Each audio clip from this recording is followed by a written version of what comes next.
Getting paper on these player haters, old news. Money on the other line, so I'm not gonna hold you. Money on the other line, so I'm not gonna.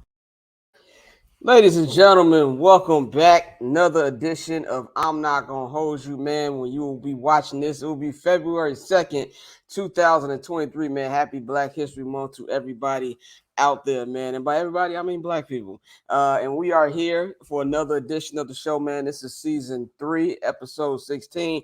Got a lot of stuff to get into, man. We're going to talk about some NFL. We're going to talk about some NBA. A lot more NBA talk this week because we only have one more fucking NFL game of the season before the offseason starts, man. So a lot more basketball we're going to get into today, man. I'm going to break down my power rankings on here too as well. So look out for that. But we're going to start off with my sound off. But before that, of course, you know to follow HNB Media on Twitter and Instagram at HNB Media TV. And you know what to follow the Barbers Chat Network at Barbers Chat Net on Twitter and Instagram, man. And of course, you subscribe to the Patreon, patreon.com/Barbers Chat Network. Have all our different tiers on there, man. We got a new edition of Sitting with the Guys out right now. Me and the homie Dante breaking down BMF season 2. And of course, we've got Summer Sessions, 140 episodes of that podcast out right now, man. So you can check that out right now. All the guys on there talking a whole bunch of crazy shit, man. And of course, you know to follow me at Barbchair Scott on Twitter and Instagram, man. So let's get right into it, man. This is a tough thing to me begin this show with today. One of my favorite players in sports of all time, my favorite football player of all time, Tom Brady, the GOAT, has officially retired today, for real this time. Now, I know some people out there who don't believe it, think he'll probably come back, and you say y'all wait till week 1. I get it, but the man is retired. Put a real tearful Instagram announcement early this morning, man. It had to be like around 6 a.m. West Coast time, but he put it out there, real short and sweet video, basically thanking everybody who've been a part of his career, thanking his family. He had one of those long Instagram stories while you see his dots at the top with a whole bunch of pictures from his career, man. But what can I say about Tom Brady?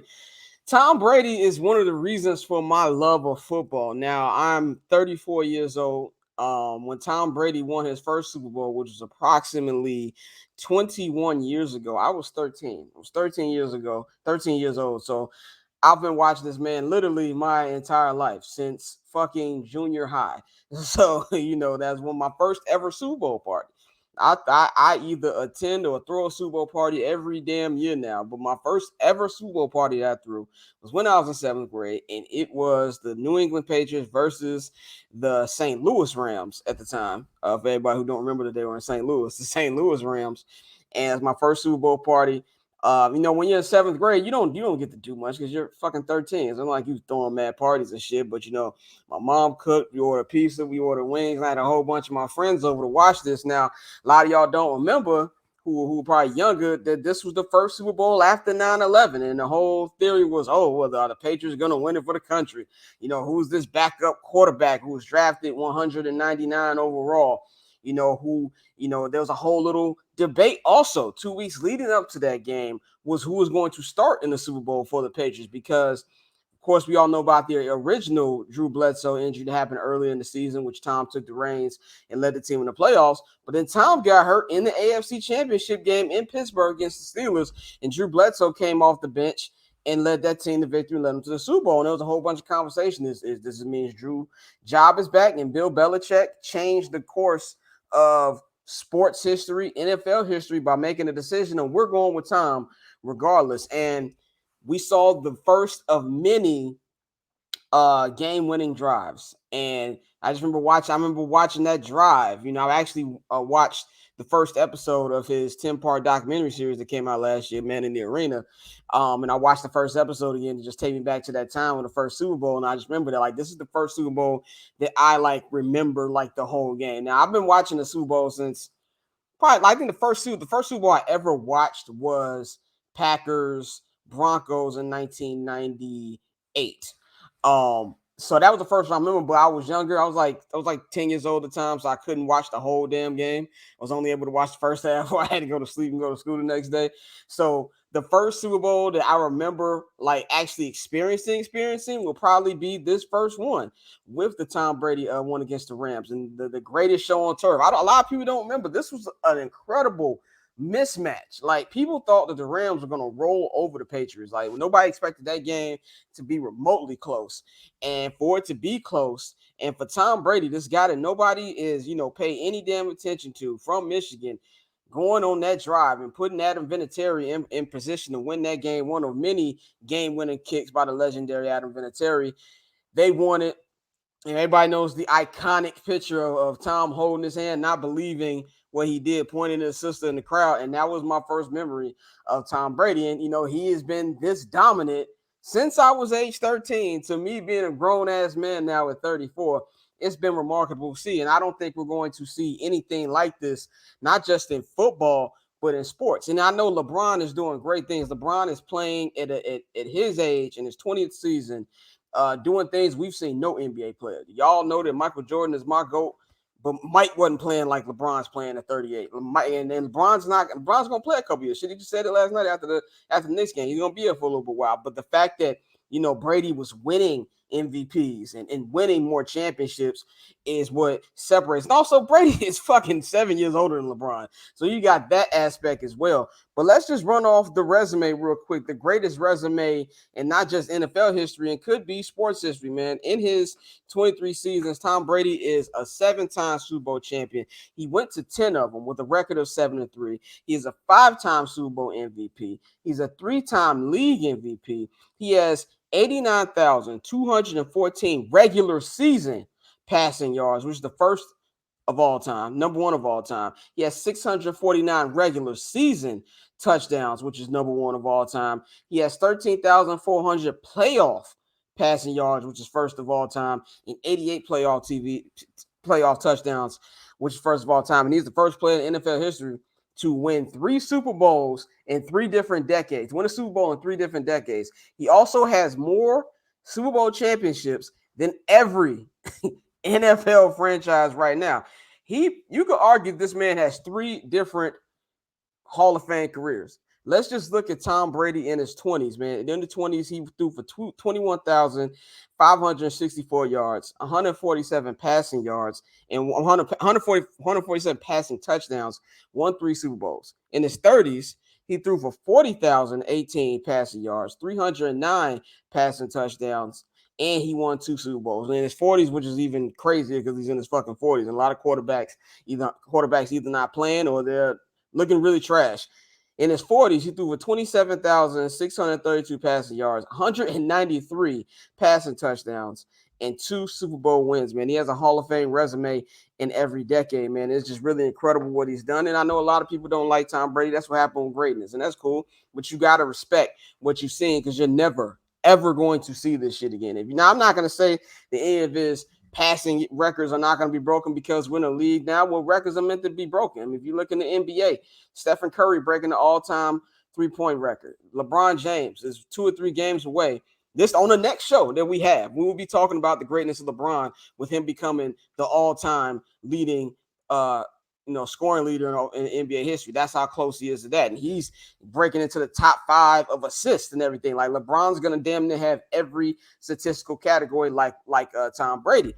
So I don't really see anybody who could, there's only one person I see who even have a shot to get him in like yards and touchdowns, and that's Patrick Mahomes.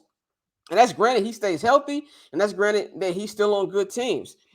But what I think that we're not going to see is the winning. I don't think you're going to see the winning as much as we've seen. This man was in the AFC Championship game for almost a decade straight. I don't think you're ever going to see that again. You damn sure not seeing the 7 Super Bowls again. I still can't believe that I saw that myself with one man doing that. And so you just got to give credit where it is. You know how everybody says you appreciate, but you really got to appreciate some shit like this, because you're never going to see it again. But one thing I do think, the NFL is in great hands. We have great quarterbacks, man. Even the Super Bowl we got in 2 weeks, man. We got 2 bright young quarterbacks. We got right now the best quarterback in the league, Patrick Mahomes. And we got a guy who had a great season, is going to be one of the best quarterbacks in the league too, and Jalen Hurts. Of course, you got your Joe Burrows. You got your Josh Allens.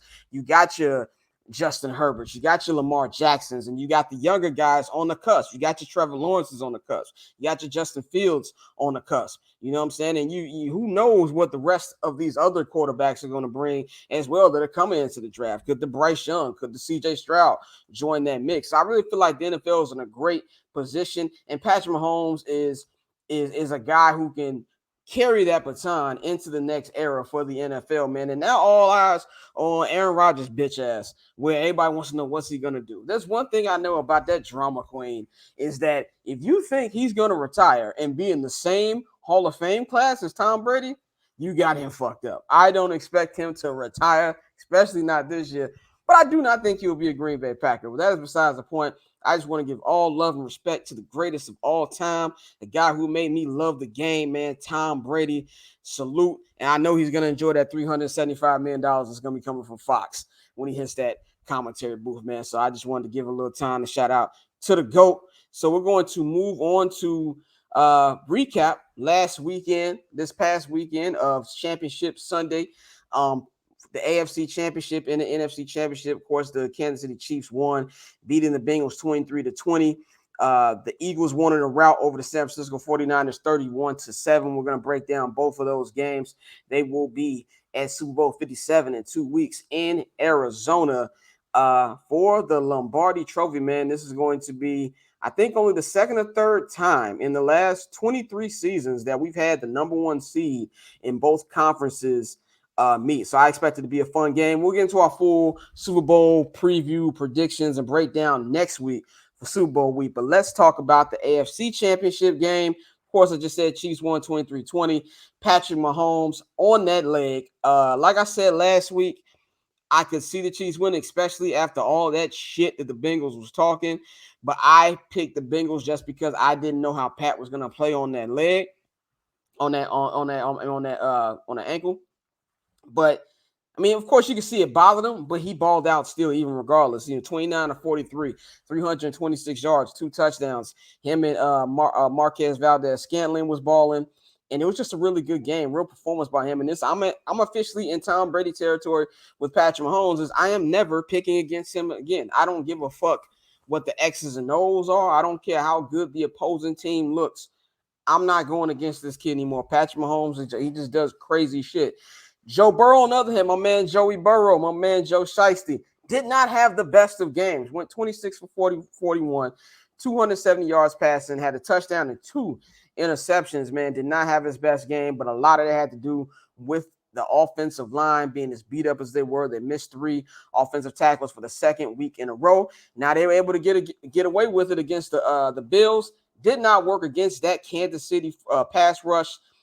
Frank Clark. My man's name is escaping me right there. Justin, I think it's Justin Jones. I know I probably fucked it. I'm gonna Google it right now.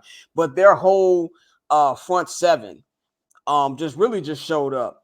And that's something that I feel like changed the game with it, because you really couldn't even see, they couldn't even really get into their offense. And it's Chris Jones. I apologize. Chris Jones had a couple sacks in that game, and they weren't able to let the Bengals really get into a set offense to really do what they wanted to do. And we all see what the importance of the offensive line. If there's anything that this 2022-2023 playoffs has taught you, is the battle is won in the fucking trenches. It's been about defensive lines and offensive lines in both conferences, especially in the NFC. And that was just really something that kind of separated the two right here. And of course, those 2 back-breaking interceptions by the Cincinnati Bengals, man. Now, the story here for me is the officiating. I just was not a fan of the officiating altogether. I, as a guy who had no personal rooting interest, I'm not a fan of either of these teams. I love Joe Burrow. I love Patrick Mahomes. I'm a fan of both of those guys equally. I'm not a gambler, so I had no money on the fucking game. I didn't like how they ended that game on that pushing, on that unnecessary roughness. I didn't like it. Now, I'm not going to sit up here and act like he wasn't pushed. He was pushed. I just feel there was a little acting involved, and I just don't feel like you called that in that particular spot of the game with the trip to the Super Bowl on the line. And if you look at the play, that was all momentum from him moving so fast. I don't think this is something he was just pushing him just to be getting him the fuck out of bounds. And I just feel like that should have been something that they should have just looked the other way. And that's not the only call we had a problem with. Who forgets There was a holding call a couple plays before that shouldn't even got to that last drive that they didn't call. How we forget about the sky cam, with that being fucking up, and they had no idea what to do with that, and they just said, well, we don't know where exactly that landed, so we're gonna go about our business. That's exactly what they said on the mic. And who forgets about the 3 straight 3rd and 9s that they made the Bengals repeat because they couldn't get the notice off to the coaches that a play was there before that. It was just bad officiating all game. Now, having said all that, I'm not using that as an excuse for the Bengals, because I see a lot of Bengals fans out there crying, saying y'all robbed the city and shit like that. No, I say this about any sport when it comes to officiating. Officials aren't going to be perfect. But if you put yourself in a position to where the officials make the difference between you winning or losing the game, then you have nobody to blame but yourself. So the Bengals have nobody to blame but themselves for putting themselves in that position. But as a fan, I just felt unsatisfied with that ending, man. But when we come back to Patrick Mahomes, I know a lot of people, we see in sports media, people tired of people talking about Patrick Mahomes. Get the fuck over it. This dude is incredible. Last week I was on the show and I said we got to give Joe Burrow his love. And yes, you do got to give Joe Burrow his love. But also, like I said last week, Joe Burrow is still a tier below Patrick Mahomes. Patrick Mahomes is in his own tier. He doesn't have any peers. I love Joe Burrow. I love Josh Allen. I like Justin Herbert. All these guys, they're not Patrick Mahomes. He's a freak of nature. If we going off straight up talent, he's the most talented player to ever throw a football, in my opinion. And this is a guy where it's his era. He's the big dog now, especially with the big dog officially calling a quiz today. He's the king. He's the king. He's the guy sitting on the Iron Throne. He's the one you got to knock off, no matter if you're in the NFC, and damn sure if you're in the AFC, you got to run through Pat. And this is a guy, he's in every year that he has been a starter in the NFL, they have been to the AFC Championship game. It's becoming the Patrick Mahomes Invitational at this point. And you just got to be able to give this man his credit, enjoy what he's doing, and it's really just setting up a standard for the rest of the league, because you're going to have to knock that dude off his throne. And I'm just more mesmerized what he does each week. Now, of course, it didn't help when, his father came on the radio this week and said that, he really wanted to go to the Bears, and Ryan Pace told him that he was going to be a Bear. But I don't want to stay on that, even though it still pisses me off to this day. I love Justin Fields. And I think he's going to be a great quarterback for the Bears. And I strongly believe that he's eventually going to get the Bears a Super Bowl championship. Having said all of that, he ain't him. I don't give a damn how great Justin is. He will not be that guy. So I will never fully get over that as a Bears fan, but not enough to the point where I can't enjoy this man and how incredible he's been. And yes, I know situations matter. Pat got placed in almost a perfect situation with, I believe, the greatest offensive play caller known to man, Andy Reid. I believe that he was in a great system with great running, with great offensive talent around him. He never had to get into a situation where he didn't have nothing to build around.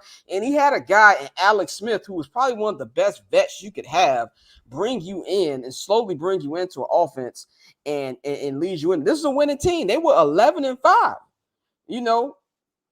A season or two before he got drafted. So yes, he was placed in a perfect position. It wouldn't have been as sunny and pretty with the Bears for sure, but it's just something hard for me and a lot of Bears fans to get over, man. But Patrick Mahomes is in his own tier. Let's stop putting other guys in there. This is him. He is him, and we just got to accept that, man. As far as the Cincinnati Bengals, I feel like Bengals fans, you might be, if you're not in already, if you're not already in the golden age of Cincinnati Bengal football, and either it was the 80s or now, you got to enjoy what you've been doing right now. I've kind of changed my opinion as a sports fan. I used to be one of those sports fans where, oh man, if we don't win the championship, it's a failure this season. I don't agree with that anymore, maybe because I get older, and also I appreciate just how hard it is to win. It's hard enough to win in anything in life, not just in sports, but especially in sports. Everything has to go right. You have to make the right plays. You have to have the right coaches.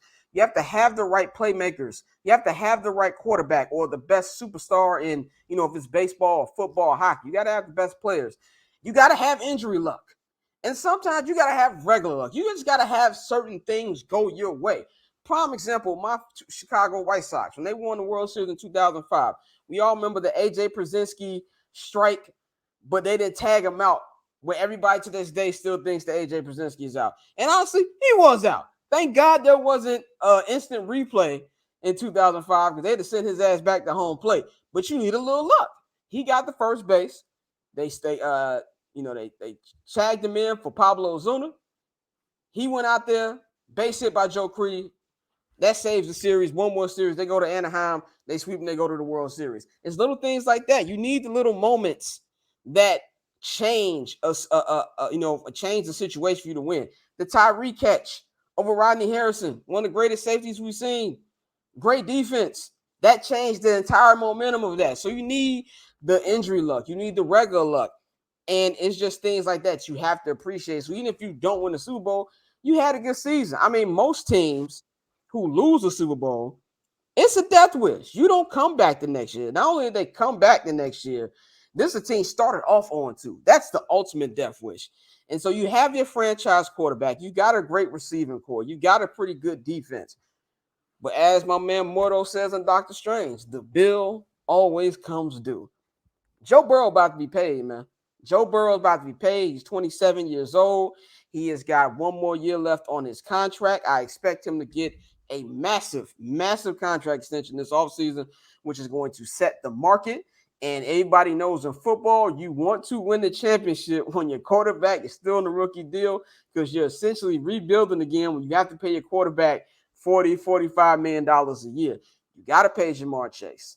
You know what I'm saying? Somebody's going to get sacrificed. I think that somebody is T. Higgins. And as a Bears fan, I hope he does get sacrificed because I would love to see T. Higgins in the Chicago Bears uniform. I feel like he is a number one on every other team but the Bengals, only because Jamar Chase is that great. And we also heard this week, shout out to David Kaplan for saying that he talked to T. Higgins' mom. T. Higgins' dad is from Chicago, and he also loves the Bears. So I would love for that to happen. But enough about my personal happiness. The Bengals going to have a lot of payment options to make, and I feel like you have to keep your franchise quarterback, obviously. You got to keep your number one receiver, which is Jamar Chase. Somebody going to have to go. And at the end of the day, this is still Cincinnati. This is a small market team. They're not going to be spending like the fucking Los Angeles Rams. So I do expect there's going to be a sacrifice or two to keep your two big guns around, man. So, but as far as Bengals fans, you should be, not obviously you shouldn't be happy. You know, when you lose playoff games, especially like that, you're going to be sick. But you're in a good spot. You're in a good spot. You're in a division I feel like is yours. We still got to see what the nasty man Deshaun Watson does when he gets a full training camp under him. Can he get back to the playmaker that he used to be? We don't know what Lamar's situation is. Is he going to be a Baltimore Raven? So for the most part, that's your division to lose every year until somebody proves otherwise. So they're still in a good situation. And long term, they're going to be right in the thick of things, right up there with the Chiefs, man. So I think that the Bengals and the Bengals fans will be good. Now, let's move on to the NFC side. A game that wasn't competitive at all. This was a straight-up shellacking. The Philadelphia Eagles going to their second Super Bowl in the past 6 seasons. They blew out the Niners 31-7. Jalen Hurts did not have the best game. Only went 15-21, 121 yards, no touchdown, only had a rushing touchdown. But I feel like we were robbed of a competitive game because Brock Purdy got hurt. And then I forgot Buddy's name, the backup. Was it Joe Johnson or something like that? Justin Johnson. He got hurt again. So we were to the point we had Christian McCaffrey throwing passes, man. It was just not a game whatsoever. And I feel bad for Niners fans because you never had a shot. And I feel like anybody who's blaming Kyle Shanahan or really blaming anybody, there's nobody to blame. You're just not going to win a playoff game when you're on your emergency quarterback who's not even a fucking quarterback. There's no X's and O's to talk about. You're just not going to win in those situations, man. But I am happy that we don't have to hear about Brock Purdy. Like I said last week, if I had to hear about comparing to Tom Brady and Kurt Warner's 1999 season, I was going to fucking vomit. I was tired of that shit. Now, I do hope he recovers. He has, a torn UCL, I think it is. Don't quote me on that. He's got an injury that will take him out for 6 months. He is searching for a second opinion. But we're going to get to the future of the Niners in a second, man. But the story of this game, the Eagles pass rush. Eagles pass rush, which is the number one pass rush in football. They led the league in sacks. They were all over the place. Brandon Graham was all over the place. But the story is my man Hassan Reddick. He is the one who actually took Brock Purdy out the game. He was just showing a type of, viciousness across the line that I got jealous of. I remember when I had teams that had great defensive lines like that, and they really showed up and showed out. And the running game was really something that was strong for the Eagles to hold it down, while Jalen Hurts didn't have the best passing game. They had three first half touchdowns, rushing touchdowns, which was old school football. Old school football that I really enjoy. Great defense. But I think the story here for the Eagles, despite his mediocre game, is the rise of Jalen Hurts. We got to give some love to Jalen. Literally a year ago, people were talking about Jalen Hurts. You hear the same thing about Jalen Hurts that you hear about Justin Fields a little bit right now. Oh, he's a running back. Can he really throw? I don't know if he can, read his reads. Is he a one-read quarterback? All the bullshit things they say about black quarterbacks. Let's just keep it real what it is. Even Eagles fans, they called him everything but a child of God. And I don't know if you paid attention to his post-game interview, podium interview after the NFC Championship game, where he said a lot of people didn't want me. A lot of people didn't want me on this team. And they asked him to elaborate. He didn't really elaborate. Is he talking about the front office? Is he talking about maybe Doug Peterson when he was there? Is he talking about the fans? He could be talking about all those three. One thing I will say, Jalen, get prepared to answer that question during Super Bowl week, especially during media day. That question is going to be asked a million times. But Jalen has this, this chip on his shoulder that, just leads into his confidence, which really gets into how well he's played. And I do believe a lot of it has to do with the great system that Nick Sirianni runs, the great weapons they have, the great running game, the great receiving core, A.J. Brown and Devontae Smith, the great situation he is. But that doesn't take anything away from Jalen, because you still got to be good. You can have a great system and be ass. You know what I'm saying? So he still goes out and does that. But for a guy who was benched on national TV when he was with Alabama, got benched for Tua, and then going to Oklahoma and then get drafted by the Eagles not long after they won a championship, him going out there outplaying Carson Wentz, but then getting benched again anyway. For him to get to this point now and to lead the Eagles back up to the Super Bowl, I think is an amazing story.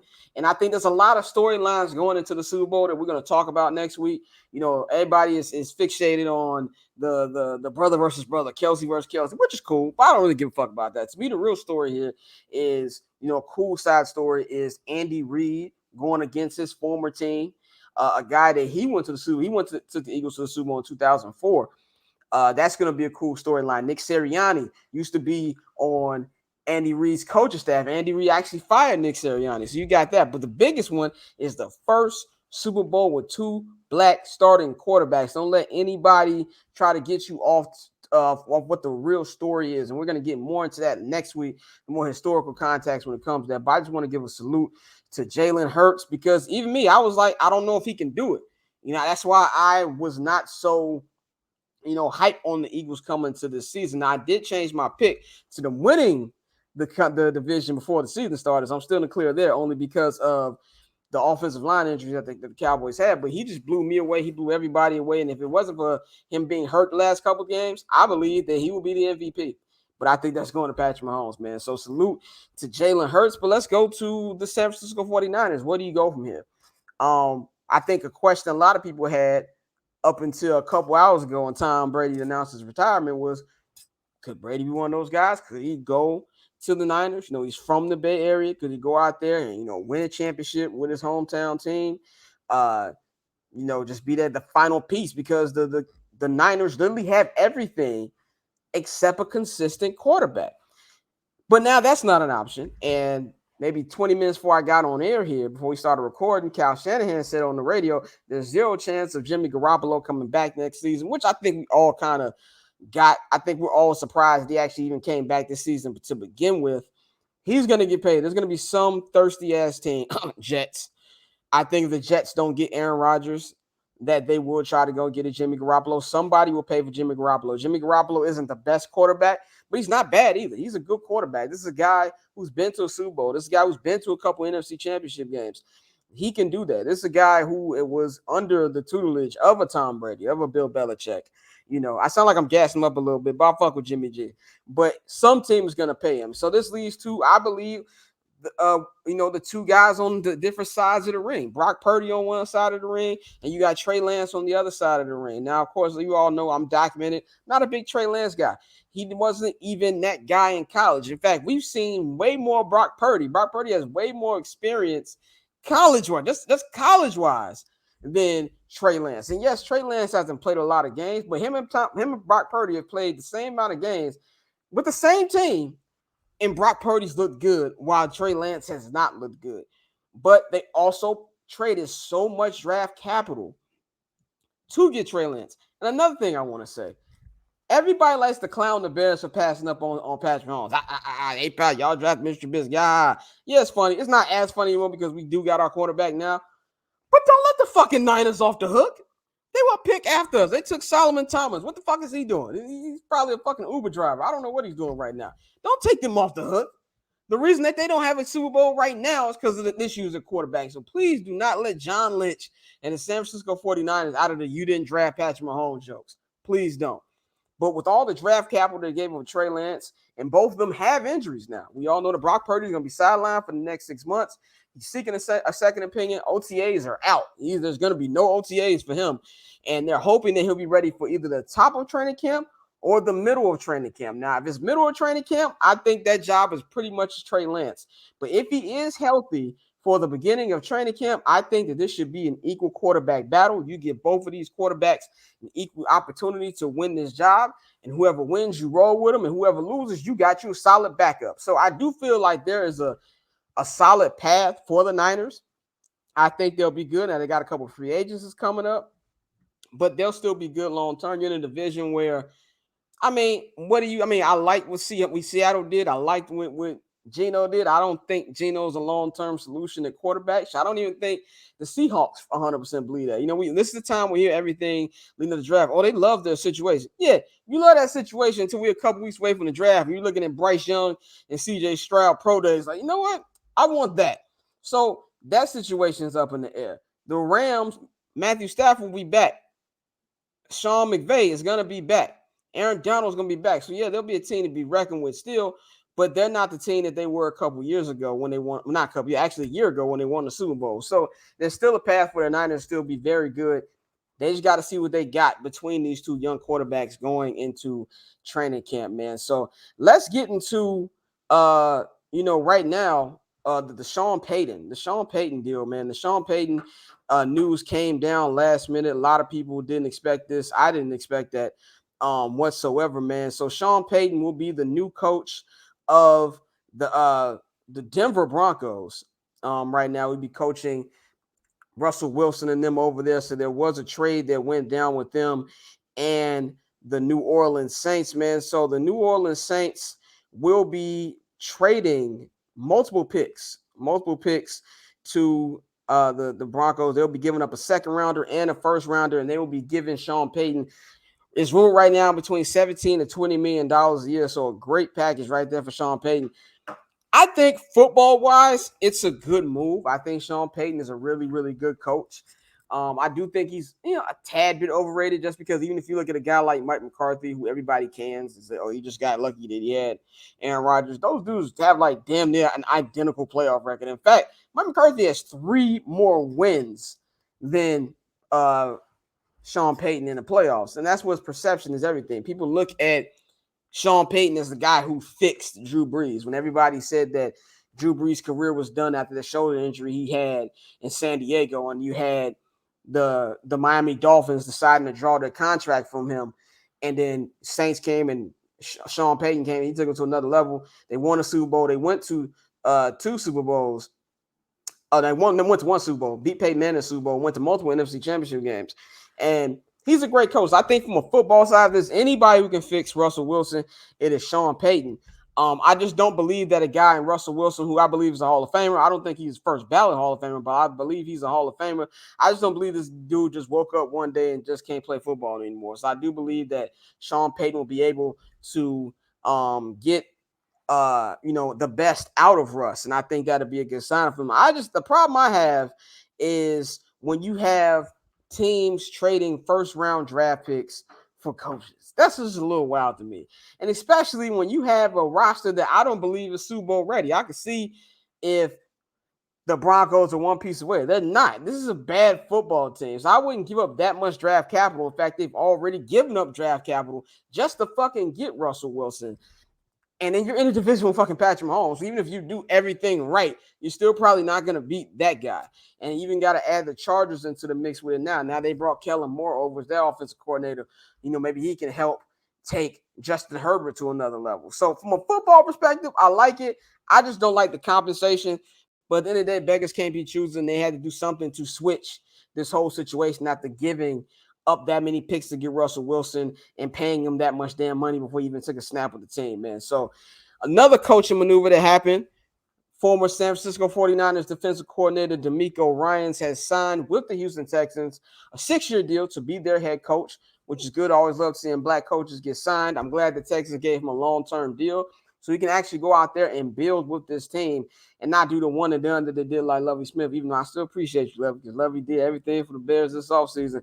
And we're starting to see the small little pieces start moving this NFL offseason. Now, of course, player trades, free agency, we're still a month away from all of that happening.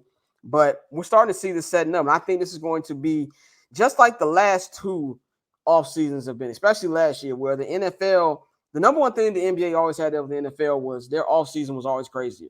Free agency, the trade deadline, and things like that. That has completely changed. Just even look at this trade deadline. I've never seen trade deadline like the one we saw this year, where the NFL is becoming a 24/7 league, where as soon as the Super Bowl is over, you get a couple weeks. Then we're in the combine. Then it's the new league year starts, and it's free agency, and it's trades, and then we get into the draft season. So it's like it's a whole different thing, man, compared to what it was a couple years ago, and all the big players that moved last year. We just talked about Russell Wilson, and of course, nobody knew Devontae Adams was going to be available. Nobody knew that Tyreek Hill was going to be available, and I think there's going to be some players who we don't expect to be available this year too. And I do think that the big trade, I think that Aaron Rodgers is going to get traded. I think that we already hearing from Adam Schefter that the Packers are already thinking about, we want to get this guy out of here. We want to get his contract out of here. Even Aaron said it on Pat McAfee that he finds it interesting that the Packers are having talks before they even talk to him. So I do believe that that's going to be one of many different trades. Now with Tom Brady retiring, what's going to happen to Mike Evans? What's going to happen to Chris Godwin? There's a lot of situation with that. We just talked about the Bengals, with them having to pay Joe Burrow and Jamar Chase. What's going to happen to T. Higgins? So I feel like it's going to be a crazy offseason, and these two coach signings that we saw is just a tip of the iceberg, and this is even better situation for the Bears now, because with DeMeco Ryans as the head coach, now you got to get him a quarterback.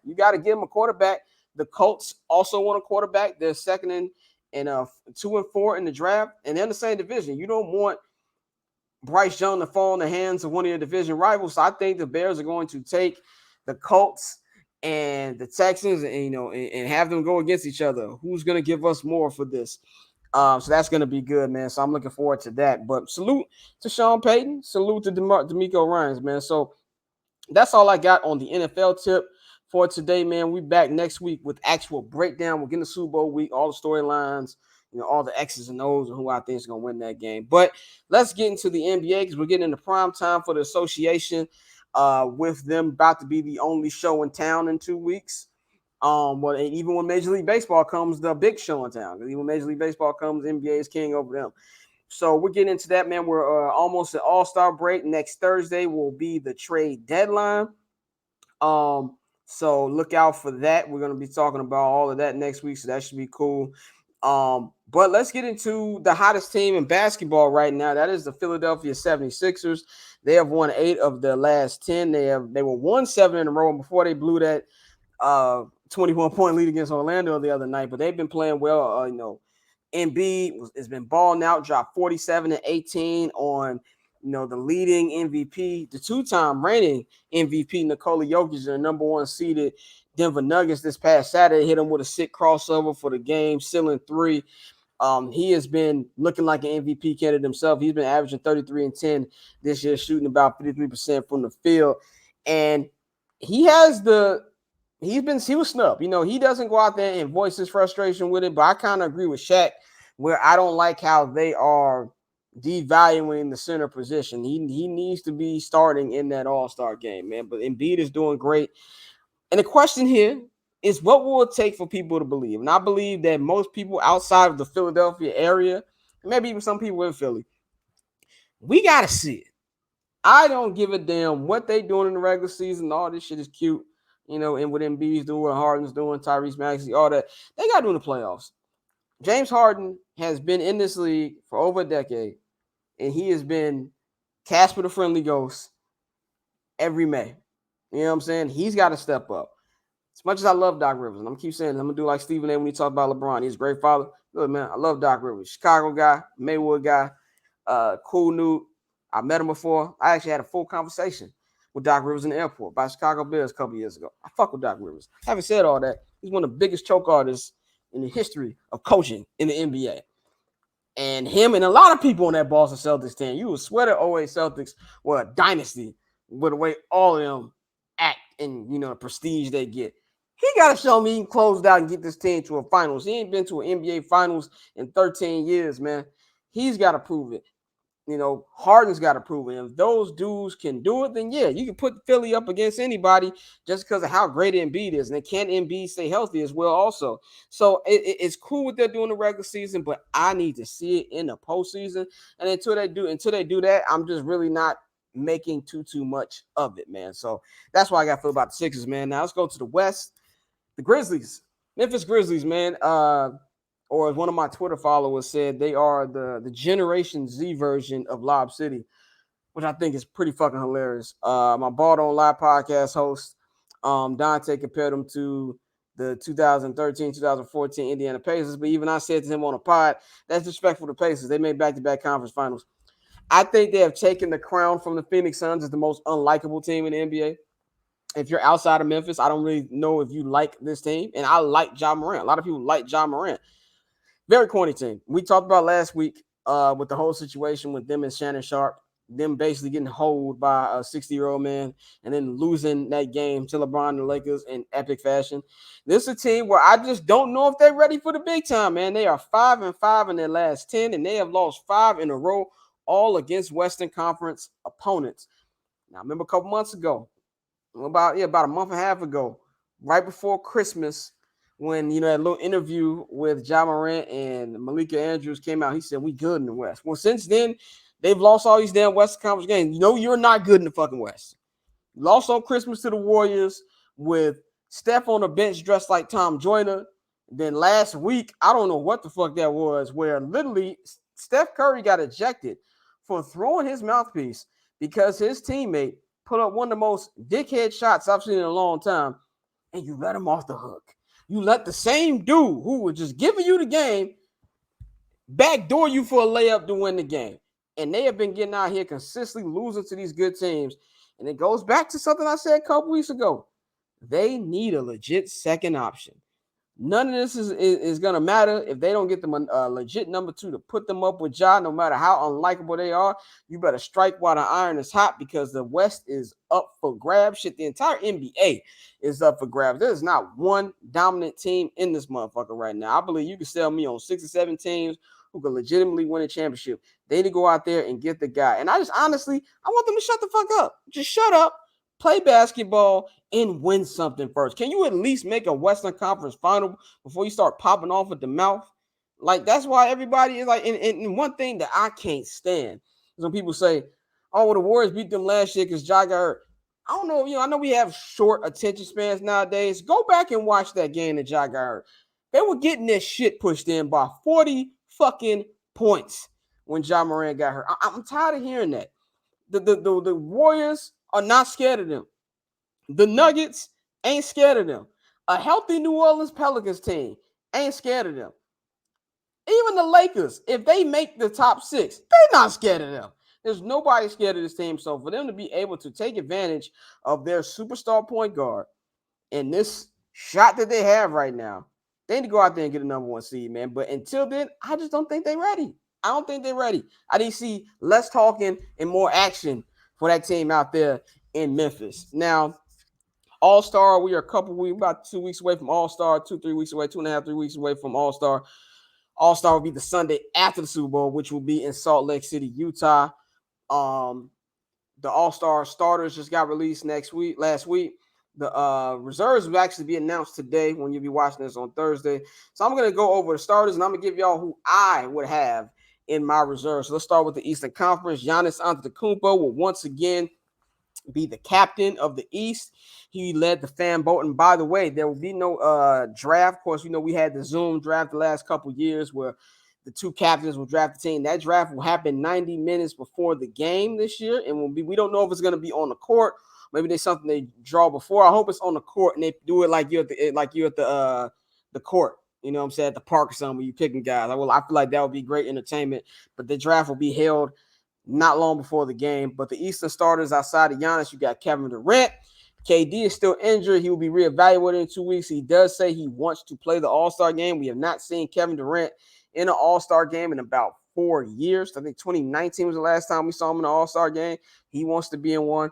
Kyrie Irving, he's been balling out. For as much flack as we give Kyrie off the court, he's been hooping. He was elected to the All-Star game. Donovan Mitchell, a guy who I don't give that much credit to. I got to give it to him, man. He's been balling. He's been taking that Cleveland Cavaliers team to another level. This will be his first time as an all-star starter. So salute to Donovan Mitchell. And the other spot in the starting lineup will be Jason Tatum. Of course, we all know he's doing him in the number one team in the entire NBA record-wise, the Boston Celtics. Now, there are 7 reserves on each team. There are 2 guards, 3 front court guys, and then there's 2 wild cards. So for my front court, of course, the snub who we talked about, I'm going to go Joel Embiid. I'm going to go Bam Adebayo. He's doing really good for the Miami Heat. They've been balling the last 10 games. I'll put him in there. I'll put Jimmy Butler as my other forward. For my 2 guards, I would have Jalen Brunson and Jaylen Brown. And then for my 2 wild cards, I'll put James Harden in and Julius Randle.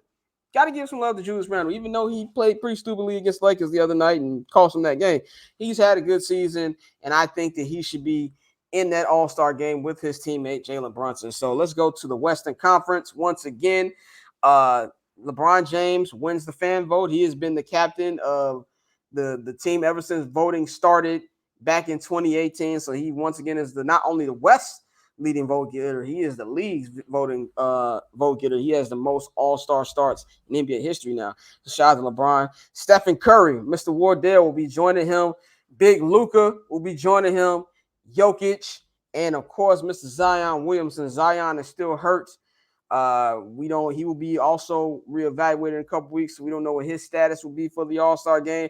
The Pelicans really need him because they've lost 9 in a fucking row, and they have dropped from number 2 when he got hurt to being in the fucking play-in. So they need him back really much. And as fans, I would love to see Zion in this game too, man. So hopefully he rests up. So these are my guys who I would pick for my Western Conference starters, West Conference reserves. Giving the first to Oklahoma City Thunder, Shai Gilgeous-Alexander. This is a guy, massive fan of. I would trade every person on my mediocre ass Chicago Bulls for this kid right here. He is box office. And I feel like we need to give him fuck out of Oklahoma City. I understand that the Clippers had to do what they had to do to trade him to be able to get Kawhi and get Paul George. Of course, you do that trade again, even though we know they get hurt all the time, but he should be a reserve. And of course, Mr. Ja Morant, which you could argue could be a starter because of Steph Curry's injuries, but Steph Curry's fucking Steph Curry. And one thing the kids love, Steph Curry. And another thing I want to say about All-Star vote, and I see a lot of people bitching about fan vote. This is an exhibition game. An exhibition game where the players only play hard the last 2 minutes of the damn game if it's close. This game is for the fans. And the fans want to see superstars, man. It's just that damn simple. Yes, Ja Morant is a superstar, but he ain't Steph. Steph is megastar. So stop bitching about that. It's for the kids. It's for the casual viewer, man. It's an all-star game. Who really cares? So I got Ja, I got Shai. The other one be Domantas Sabonis from the number 3 seeded Sacramento Kings, man. He leads the NBA in double-doubles. He's been hooping. I got to see him up in there, man. And this guy, I'm actually very proud of this kid. I'm very proud of him. I don't blame him for not working out in Chicago. I blame the fucking front office. I blame the Bulls' inability to develop any fucking body. I'm not giving them credit for developing Jimmy Butler. If anybody knows anything about Jimmy Butler, that was all Jimmy Butler. But to see this kid go from the unsure prospect that he was in Chicago to hooping like he's been hooping for the hometown Jazz, I got to give it to my man, Laurie Legend, Laurie Bird, Laurie Marketing, man. I need to see Laurie in the All-Star game. Really want to see him out there. Also, another one, I'm going to give it, we need 2 Denver Nuggets on this. A guy who you could say was probably robbed out of a dunk contest a couple times against Zach LaVine, Aaron Gordon. Aaron Gordon's been hooping. He deserves to be a reserve. And my last 2, got to go with the man, Mr. Damian Lillard. Dame time, top 75 of all time. He deserves to be in there despite how mediocre his team is and how much I really, really, really, really want him to demand a trade. Dame should be in Salt Lake. And my last one, I believe if you're a top three seeded team, you deserve to have 2 All-Stars. I'm going with another Sacramento King, my man De'Aaron Fox. I believe he'll make it and join Sabonis on there. So those are my Western Conference reserves. Those are all the guys I think should make the All-Star game, which is the only, I won't say the only, because the MLB All-Star game is cool too, it's entertaining, but it's the best All-Star game is obviously NBA. It's fun every year. I'm looking forward to it. Not looking forward to the dunk contest and the Jordan rookie challenge bullshit, but the All-Star game is always fun. I think the new format they did after Kobe died, of course, naming the MVP after Kobe, I think it's been fun. It's made the game entertaining, so I'm looking forward to that. That'll be something you can enjoy a week after the Super Bowl, so I'm looking forward to that, man. So before we get to my Goofy Mog of the Week, let's wrap it up with my NBA power rankings. Now, we're going to be doing this every week like I did with the NFL, my power rankings. We're going to do the top 10 teams of each week. Now, this is, like I said, with the NFL we did this season, this is not based on record. This is not based on, who's number 1 in the conference. These are the teams that had the best weeks. So you can be a play-in team and you can be over one of the top 4 seeds in the league because you had a better week than them. So these are my top 10 teams. We're going to start with number 10. I'm going to go with the Washington Wizards at number 10. They are 24-26. They are 9th in the East. They've been playing really good ball ever since Bradley Beal got back. They have won 6 in a row. They are 7-3 in their last 10. They've been doing pretty good, and they've jumped my mediocre Chicago Bulls, man. So they're putting themselves right there in that play-in conversation. But I hope that my man Bradley Beal gets traded to an actual contender next Thursday. I would like to see him. I would like to see him in Memphis or shit like that. So, but they're playing good basketball. Number 9, the reigning defending NBA champion, Golden State Warriors, who have been Dr. Jekyll and Mr. Hyde all entire fucking season. You don't know what you're going to get from this team, but they are 26-24 right now. They are 5th in the West Conference, and they have won 3 in a row. Big win last week against the Memphis Grizzlies. Steph has been hooping. It is irritating as Jordan Poole is to watch. He's been good. And it's nice to see Clay slowly get back into form. So I'm going to put the Warriors at number 9. Number 8, the Brooklyn Nets, 31-19, 4th in the Eastern Conference. They have won 2 in a row. And Kyrie Irving, man, got to give it to Kyrie. Y'all know how I feel about Kyrie off the court. But on the court, the dude's a wizard. He's very entertaining to watch. I said last week I wanted to see more from him, and he has been hooping. He has got this team staying afloat with Kevin Durant out, and he has been big, had some big wins for them, and I just love what I'm seeing from him on the court. We're really starting to see that leadership ability from him with the young guys they have around that I didn't know he had in him. It's good to see that, and I think that when Kevin Durant comes back, hopefully in 2 weeks, they can get right back into that top 2 in the Eastern Conference, man. So I'm going to go with the Nets at number 8. Number 7, the team I mentioned earlier when I talked about my reserves, the Miami Heat. They did not have the best start to the season. They were down at the 10-11 spot, but they have jumped dramatically, improved dramatically. Now the guys are healthy and actually playing. They are 29-23, 6th in the Eastern Conference. They have won 7 of their last 10. They've been hooping. Jimmy Butler doing this thing. And, of course, a guy who I said should be a reserve, Bam Adebayo.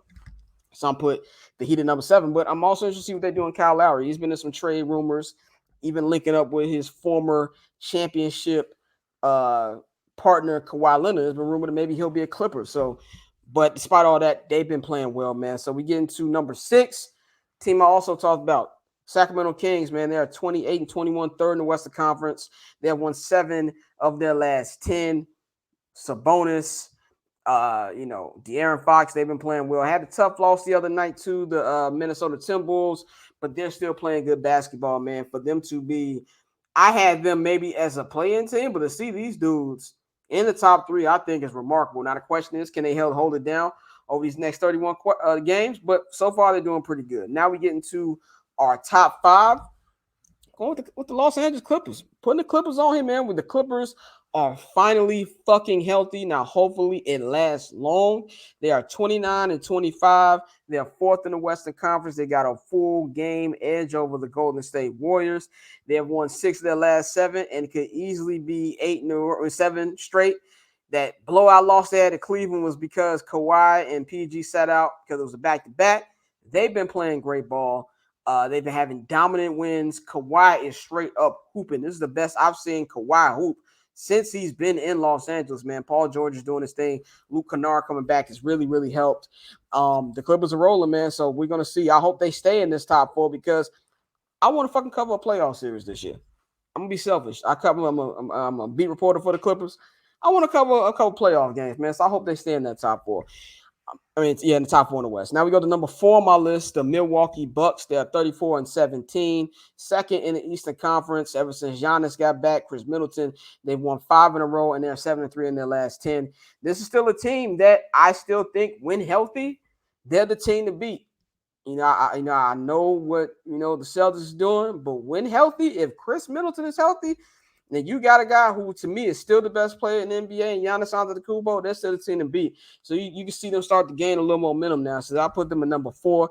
Number 3 is the 2-time defending MVP, Nikola Jokic, and the number 1 seeded Denver Nuggets. They're 35-16. They are 7-3 in their last 10, man. They've been doing their thing all entire season, and we're coming to the playoffs. And one thing for them, this will be, hopefully, if they can stay healthy, the first time that Jokic just had his sidekicks in Jamal Murray, Michael Porter Jr. healthy since the bubble. Like, we forget that he's not even had an opportunity to have his guys healthy, but they've been playing great basketball. So I'm putting them at number 3. Number 2, they are number 1 and not just the East Conference, but the entire NBA record-wise. They're 36-15, but the Celtics, I'll put them on number 2 right now.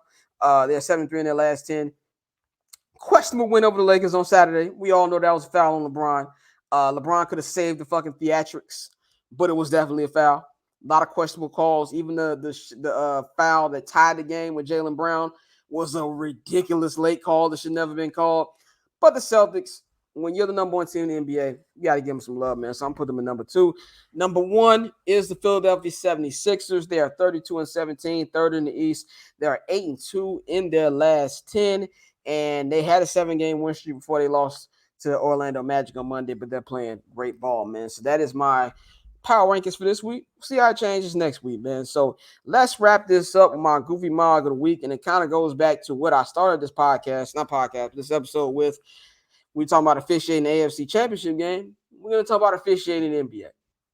NBA has a massive problem. Not only load management, which I'm not going to rant on because I ranted on it on Ball Don't Lie on the Barbershop Network right now if you want to check that out. And I do think that's going to be the major cause of a very long lockout that I believe is coming up in the NBA. But the officials been bad, man. They were notoriously bad on Saturday. Like I said, the Jaylen Brown foul was bullshit. LeBron got his hand smacked the fuck out of in that last shot to end the game. They've been bad. And I'm tired of the 2-minute reports that comes out the last night. There's 2 specific teams who have been fucked more than anybody when it comes to these 2-minute reports. That is the Los Angeles Lakers, and that is the Chicago Bulls. There's about 5 to 6 game-changing plays that should have went direction of these 2 teams I just mentioned and fucked them out of wins. Both of them could be in better positions in the standings. And this is something where I feel, yes, these officials are the best officials on the planet Earth. You're going to make mistakes because you're fucking human. I just feel like the NBA needs to put accountability on these fucking refs. If you fuck up a call, there should be a fucking fine.